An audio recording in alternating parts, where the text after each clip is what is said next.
എൻ്റെ പേര് അഭിലാഷ്. ഞാൻ പാലായിൽ നിന്ന് വരുന്നു. ഞാൻ ഇവിടെ ഉടമ്പടി എടുത്തത് 19/3/2023 അന്ന് തൊട്ട് ഇന്ന് വരെയും ഉടമ്പടിയിൽ ഒരു മുടക്കവും കൂടാതെ ഞാൻ ഉടമ്പടിയായിട്ട് മുന്നോട്ട് പോവുകയാണ്. ഞാൻ വലിയൊരു കടബാധയിൽ നിൽക്കുന്ന സമയത്താണ് ഈ കൃപാസന അൾത്താരയിൽ ഞാൻ എത്തിച്ചേരുന്നത്. അതിനുശേഷം എൻ്റെ കടബാധകൾ ഒരു കടത്തിരമാല പുറകോട്ട് പോകുന്ന രീതിയിൽ തന്നെ അതിൽ നിന്ന് എനിക്ക് മോചനം ലഭിക്കുകയുണ്ടായി. അതിനുശേഷം എനിക്ക് ഒരുപാട് ഉയർച്ചകളാണ് ഉണ്ടായത്. എനിക്കിപ്പോൾ ഒരു വാഹനം വാങ്ങാൻ സാധിച്ചു. പിന്നെ എൻ്റെ കുടുംബത്തിൽ കുറേ രോഗസൗഖ്യങ്ങൾ കിട്ടി. അങ്ങനെ കുറേ കാര്യങ്ങൾ നല്ല രീതിയിൽ മുന്നോട്ട് പോകാൻ സാധിച്ചു. ഉടമ്പടി വസ്തുക്കൾ എല്ലാ ദിവസവും എൻ്റെ വീട്ടിലെ കുടുംബാംഗങ്ങളിലെല്ലാം ഞാനത് പ്രാർത്ഥനയ്ക്ക് ശേഷം ഉപയോഗിക്കുന്നുണ്ട്. രോഗസൗഖ്യങ്ങൾ എൻ്റെ കുടുംബത്തിൽ നടക്കുന്നുണ്ട്. അതിലുപരി ഞാൻ പുറത്ത് ആർക്കെങ്കിലും എന്തെങ്കിലും അസുഖങ്ങളുണ്ടോ എങ്ങനെയെന്ന് പറയുകയാണെങ്കിൽ ഞാൻ അവർക്ക് പോയി സഹായിക്കുന്നുണ്ട്. എൻ്റെ പ്രേക്ഷിത പ്രവർത്തനമായിട്ട് ഞാൻ എല്ലാ മാസവും ഇവിടെ ആദ്യത്തെ ആഴ്ച തന്നെ വരികയും 7 കെട്ട് പത്രം വാങ്ങി അത് വിതരണം ചെയ്യുന്നുണ്ട്. കാരുണ്യപ്രവൃത്തിയായിട്ട് ഞാൻ ചെയ്യുന്നത് പാലാ മരിയൻ സദനത്തിൽ എല്ലാ മാസവും പോകുന്നുണ്ട്. അല്ലാതെ കോട്ടയത്തൊരു അനാഥർ താമസിക്കുന്ന ഒരു സ്ഥാപനമുണ്ട്, അവിടെ വേണ്ടുന്ന സഹായങ്ങൾ ചെയ്യുന്നുണ്ട്. എൻ്റെ മുന്നിൽ കൈനീട്ടി ആരെന്ത് ചോദിച്ചാലും ഞാൻ എല്ലാ കാര്യം എന്നെക്കൊണ്ടാവുന്ന കാര്യങ്ങളെല്ലാം ഞാൻ ചെയ്തു കൊടുക്കുന്നുണ്ട്. പിന്നെ എൻ്റെ കടം വീട്ടിയ കാര്യം ഞാൻ പറഞ്ഞിരുന്നല്ലോ. അപ്പം തുടക്കത്തിൽ എൻ്റെ ഒരു പ്രോപ്പർട്ടി വിൽക്കുന്നതിന് വേണ്ടിയാണ് ഞാൻ മെയിനായിട്ട് ഊന്നൽ കൊടുത്ത് മുന്നോട്ട് പോയത്. പക്ഷേ അതിൻ്റെ ഊന്നൽ കൊടുത്ത് പോയപ്പോൾ അതിനൊരുപാട് തടസ്സങ്ങളായിരുന്നു. അങ്ങനെ ഇരിക്കെ ഞാൻ ഇവിടെ വന്ന് ജോസഫച്ചനെ കണ്ടു. 1 പ്രാവശ്യം കണ്ടു, 2 പ്രാവശ്യം കണ്ടു, 3-ാമത്തെ പ്രാവശ്യം കണ്ടു. 3-ാമത്തെ പ്രാവശ്യം കണ്ട് ഞാൻ അൾത്താരയിൽ നിന്ന് കണ്ണ് നിറഞ്ഞ് പുറത്തോട്ടിറങ്ങിയപ്പോൾ അച്ഛൻ എന്നെ തിരിച്ച് വിളിച്ചു. എന്നിട്ട് ചോദിച്ചു, എന്താണ് തടസ്സം? ഞാൻ പറഞ്ഞു, അച്ഛൻ അറിയില്ല. ഇല്ല, കുഴപ്പമില്ല, പൊയ്ക്കോളൂ എന്ന് പറഞ്ഞു. ഞാൻ അവിടെ പോയി 30 ദിവസം കഴിഞ്ഞ് ഒരു പാർട്ടി വന്നു, എൻ്റെ പ്രോപ്പർട്ടി കണ്ടു, ഒരു വില പറഞ്ഞു, നടന്നില്ല. 60 ദിവസം കഴിഞ്ഞപ്പോൾ വീണ്ടും അടുത്ത പാർട്ടി വന്നു, അത് വന്ന് കണ്ടു, അതും ഇതുകൂട്ട് തന്നെ നടന്നില്ല. എന്നാൽ നല്ല പ്രോപ്പർട്ടിയാണ്, ആര് വന്ന് കണ്ടാലും ഇഷ്ടപ്പെടുന്നതാണ്, പക്ഷേ മുടക്കം തന്നെ. ഞാൻ പ്രാർത്ഥനയിൽ ശക്തിപ്പെട്ടു, നല്ല രീതിയിൽ മുന്നോട്ട് പോയി. 88-ാമത്തെ ദിവസം ഒരു പാർട്ടി വന്നു കണ്ടു, ഇഷ്ടപ്പെടുന്നു, വില പറയുന്നു. ബ്രോക്കറുടെ ഇതിലാണ് വന്നത്. വില പറഞ്ഞ് അവർ പോയി. അതിനുശേഷം ബ്രോക്കർമാർ അതിനകത്ത് കളിച്ചു. അത് വീണ്ടും മുടങ്ങിയാണ്. അന്ന് രാത്രി ഞാൻ മാതാവിനോട് പറഞ്ഞു, മാതാവേ, ബ്രോക്കർ വഴിയല്ല, ഞാൻ അമ്മയോടാണ് ചോദിച്ചത്, അമ്മയാണ് എനിക്ക് നടത്തി തരേണ്ടത്. അമ്മയാണ് നടത്തി തരുന്നതെങ്കിൽ ഈ കച്ചവടം അമ്മയായിട്ട് നടത്തി തരണം എന്ന് പറഞ്ഞ് ഞാൻ കിടക്കാൻ നേരത്ത് ഒന്നും കൂടി ആ പാർട്ടിയെ നേരിട്ട് വിളിക്കാൻ തീരുമാനിച്ചു. ഞാൻ ജസ്റ്റ് കക്ഷി വിളിച്ചു. ഞാൻ പറഞ്ഞു, ചേട്ടാ ഇത് കൂട്ടാണ്. അപ്പം പറഞ്ഞു, അഭിലാഷേ, ഞങ്ങൾക്കത് ഇഷ്ടപ്പെട്ടു. എങ്കിൽ പിന്നെ നമ്മൾക്ക് ബ്രോക്കറുടെ പൈസ കൊടുക്കാം, പക്ഷേ അവരെ കമ്മ്യൂണിക്കേഷൻ വെക്കണ്ട, നമുക്ക് ഡയറക്റ്റ് സംസാരിക്കാമെന്ന് പറഞ്ഞു. സംസാരിച്ചു. 7 ദിവസം കൊണ്ട് ആ പ്രോപ്പർട്ടിയുടെ എല്ലാം ക്ലിയറായി, ക്യാഷും കിട്ടി, കടങ്ങളും വീട്ടി, സ്വസ്ഥതയോടുകൂടി മുന്നോട്ട് പോകാൻ എനിക്ക് സാധിച്ചു. ഇന്ന് ഇതിപ്പോൾ 2-ാമത്തെ സാക്ഷ്യം പറയാൻ ഞാനിവിടെ വന്നത്. ഇന്ന് മെയിനായിട്ട് വന്നത്, എല്ലാവർക്കും അറിയാവുന്ന പോലെ ഈ പ്രാവശ്യം CBSEയുടെ എക്സാം ഭയങ്കര ടഫായിരുന്നു. വിജയ ശതമാനം കുറവായിരുന്നു, എല്ലാം പ്രശ്നം. എൻ്റെ മോൾക്കാണെങ്കിൽ ആ മാത്സ് ഭയങ്കര പേടിയും. പക്ഷേ ഞാനിവിടെ വന്ന് മാതാവിനോട് പറഞ്ഞത്, മാതാവേ, എൻ്റെ മകൾക്ക് വിജയം കൊടുക്കുന്നത് കൂടാതെ മാതാവിൻ്റെ അടയാളമായിട്ട് 70% മാർക്ക് എൻ്റെ മകൾക്ക് കിട്ടണമെന്നാണ് ഞാൻ ഉടമ്പടിയിൽ എഴുതിയതും പ്രാർത്ഥിച്ചതും. പക്ഷേ റിസൾട്ട് വന്നപ്പോൾ മാത്സിൽ എൻ്റെ മോൾക്ക് മാർക്ക് കുറഞ്ഞു. ഒരുപാട് വിഷമമായി. പാസ്സായി. ഞങ്ങൾ നേഴ്സിങ്ങിന് അഡ്മിഷൻ എടുക്കുക എല്ലാം ചെയ്തു. വീട്ടിൽ സംസാരമായി. പക്ഷേ ഞാൻ എൻ്റെ ഇതിൽ ഉറച്ചു നിന്നു. എനിക്ക് 70% മാർക്ക് വേണം. റിവാലുവേഷൻ കൊടുക്കാൻ പറഞ്ഞു. എല്ലാവരും പറഞ്ഞു, ഇല്ല, കൊടുത്തിട്ട് കാര്യമില്ല എന്നെല്ലാം അഭിപ്രായം വന്നു. പക്ഷേ ഞാൻ മോളോട് ഇത്രേ പറഞ്ഞോളൂ, എന്നെ നീ വിശ്വസിക്കണ്ട, മാതാവിലും ഈശോയിലും നിനക്ക് വിശ്വാസമുണ്ടെങ്കിൽ നീ റിവാലുവേഷൻ വെക്കണമെന്ന് പറഞ്ഞു. അതുമൂലം എൻ്റെ മോള് റിവാലുവേഷൻ വെച്ചു. അതിൻ്റെ ഡീറ്റെയിൽ മോൾ സംസാരിക്കും. മാതാവിനും തിരുക്കുമാരനും കൊടാനുകൂടി നന്ദി പറയുന്നു. ഞാൻ ആദ്യം തന്നെ പറയാണ്, ഞാൻ ഇങ്ങനെ ഒരു വേദിയിൽ ഇതുവരെ ഒന്നും പറഞ്ഞിട്ടില്ല. ഞാൻ 2025-26 +2 CBSE വിദ്യാർത്ഥിയായിരുന്നു.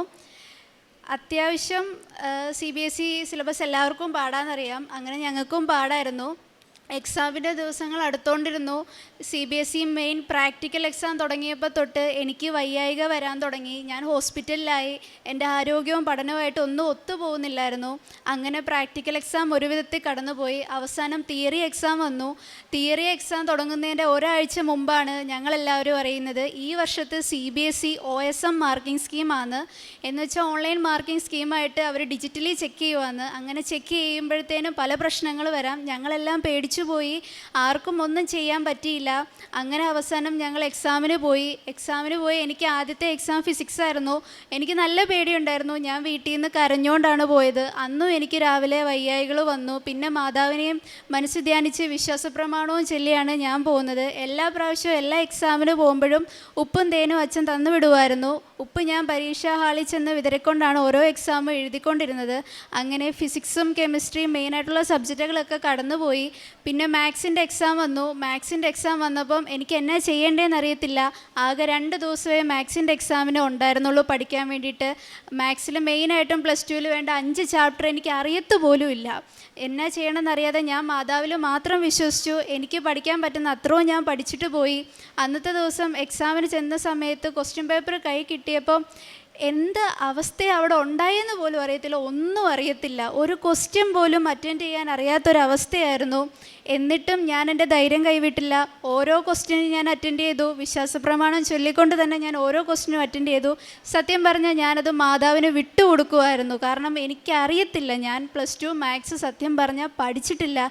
എനിക്ക് പറ്റുന്നില്ലായിരുന്നു. അങ്ങനെ ഞാൻ എക്സാം കഴിഞ്ഞിറങ്ങിയപ്പോൾ കൂടെയുള്ളവരെല്ലാം കരച്ചിലും കാര്യങ്ങളും 2-3 ദിവസം ട്രോമയിൽ വരെ പോയവരുണ്ട്. പക്ഷേ ഇതൊന്നും എന്നെ ബാധിക്കുന്നില്ലായിരുന്നു. ഞാൻ അപ്പോഴും ചിരിച്ചുകൊണ്ടിരുന്നു.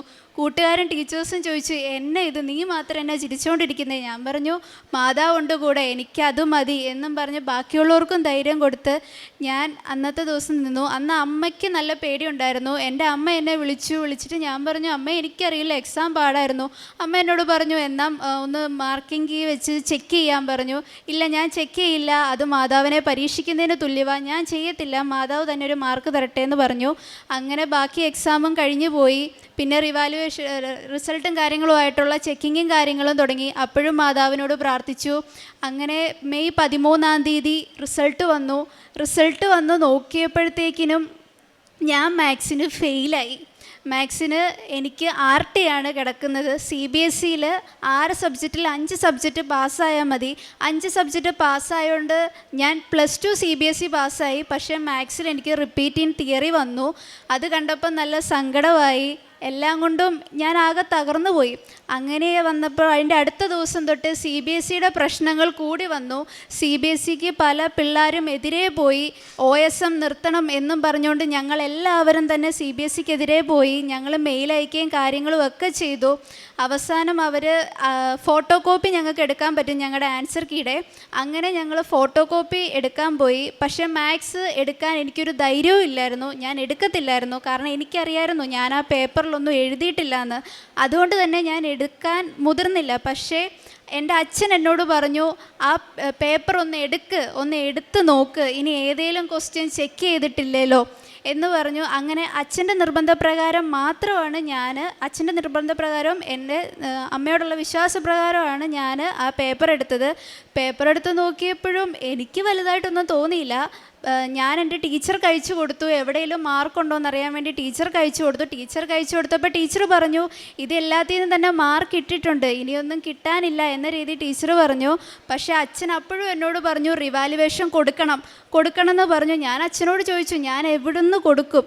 എൻ്റെ വീട്ടിലെ അച്ഛൻ മാത്രമാണ് പറഞ്ഞത്. അമ്മയാണേലും എല്ലാവരും ആണേലും ഞാൻ പറയുന്നുണ്ടല്ലോ, അപ്പോൾ കൊടുക്കണ്ട എന്ന രീതിയിലായിരുന്നു. പക്ഷേ അച്ഛനാണ് പറഞ്ഞത് കൊടുക്ക്. അങ്ങനെ എൻ്റെ ഉറ്റ സുഹൃത്തായിട്ടുള്ള എൻ്റെ ഒരു കൂട്ടുകാരിക്ക് ഞാൻ എൻ്റെ പേപ്പർ അയച്ചു കൊടുത്തു.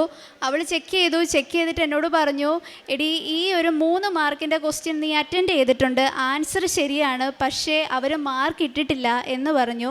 പിന്നെ മാത്സിന് ഇക്വേഷന് മാർക്കുള്ളതാണ്, ആ ഇക്വേഷനും മാർക്ക് ഇട്ടിട്ടില്ല. അങ്ങനെ 3 മാർക്കുണ്ട്. അപ്പോൾ അതുകൊണ്ട് കൊടുക്കാമെന്ന് പറഞ്ഞു. എനിക്ക് 80-ൽ 13 മാർക്കാണ് മാത്സിന് കിട്ടിയത്. അതിൽ നിന്ന് 1.5 മാർക്ക് കൂടെ മതി പാസ്സാവാൻ വേണ്ടിയിട്ട്. അങ്ങനെ ഞാൻ 3 മാർക്കുണ്ടല്ലോ, ഇനി എങ്ങാനും പാസ്സായാലോ എന്ന് കരുതി ഞാൻ റിവാലുവേഷന് കൊടുത്തു.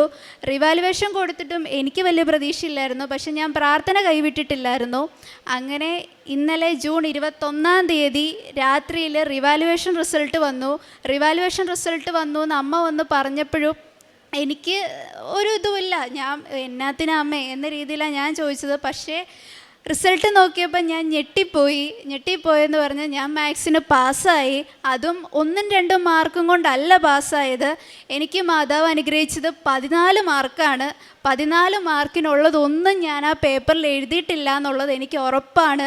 അതിന് ഇവിടെ പറയുവാണേലും അല്ലെങ്കിൽ ഞാൻ എൻ്റെ മനസ്സിൽ തൊട്ട് പറയുവാണെങ്കിൽ not by my merit but by grace എന്നുള്ളത് ആ പേപ്പറിൽ നിന്ന് നമുക്ക് ബോധ്യമാണ്. കാരണം എൻ്റെ കൂടെ പഠിച്ചവർക്കാണേലും ചിലർക്കാണേലും CBSE പ്രകാരം അവരുടെ മാർക്കല്ലാതെ വേറൊന്നും കൊടുക്കത്തില്ല.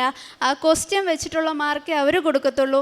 14 മാർക്ക് അമ്മ അനുഗ്രഹിച്ച് തന്നതാണെന്നുള്ളത് നമുക്ക് ഉറപ്പുള്ള കാര്യമാണ്. ഞാൻ അപ്പം തന്നെ എനിക്കിവിടെ വരണം എന്നായിരുന്നു. കാരണം ഞാൻ മാതാവിനോട് പറഞ്ഞായിരുന്നു എനിക്ക് ഇവിടെ വന്ന് സാക്ഷ്യം പറയണം, ഈ +2-ൻ്റെ സാക്ഷ്യം തന്നെ എനിക്ക് പറയണം എന്ന് ഞാൻ മാതാവിനോട് പറഞ്ഞായിരുന്നു. പിന്നെ വേറൊരു കാര്യം എന്നാന്ന് ചോദിച്ചാൽ എൻ്റെ മെയിൻ റിസൾട്ട് വരുന്നതിൻ്റെ കുറച്ച് നാൾ മുന്നേ ഞാൻ മാതാവിനോട് ചോദിച്ചായിരുന്നു എൻ്റെ റിസൾട്ട് എനിക്കൊന്ന് സ്വപ്നത്തിൽ കാണിച്ചു തരുമോ എന്ന്. അങ്ങനെ ഞാൻ മാതാവിനോട് ചോദിച്ചപ്പോൾ ഒരു ദിവസം മാതാവ് എനിക്ക് 70% എന്നുള്ളത് സ്വപ്നത്തിൽ കാണിച്ച് തന്നു. ഞാൻ അതിൽ ഓവർ കോൺഫിഡൻസ് ആയി നിന്നു. ഞാൻ പറഞ്ഞു ഇനിയിപ്പോൾ 70 തന്നെ ആയിരിക്കും എന്ന് പറഞ്ഞു. പക്ഷേ റിസൾട്ട് വന്നപ്പോൾ എനിക്ക് 70 ഇല്ലായിരുന്നു. പക്ഷേ ഇന്നലെ റിവാലുവേഷൻ റിസൾട്ട് വന്നപ്പോൾ കറക്റ്റ് 70% മാർക്ക് നൽകി മാതാവ് എന്നെ അനുഗ്രഹിച്ചു. ഞാൻ മാതാവിനോട് പറഞ്ഞായിരുന്നു ഞാൻ അങ്ങനെ പാസ്സായി കഴിഞ്ഞാൽ ഞാൻ ഈ ലോകത്തിന് മുന്നിൽ മാതാവിൻ്റെ കാര്യം വെളിപ്പെടുത്തും എന്ന് തന്നെ ഞാൻ പറഞ്ഞായിരുന്നു. ഞാൻ അധികം വിശ്വാസിയാണോ എന്ന് ചോദിച്ചാൽ അല്ല. ഞാൻ അച്ഛൻ്റെ കൂടെ സന്ധ്യാപ്രാർത്ഥനയ്ക്കാണ് ഞാൻ കൂടുന്നത്. പക്ഷെ ഞാൻ എൻ്റെ വിശ്വാസം കാത്തു സൂക്ഷിക്കാറുണ്ട്.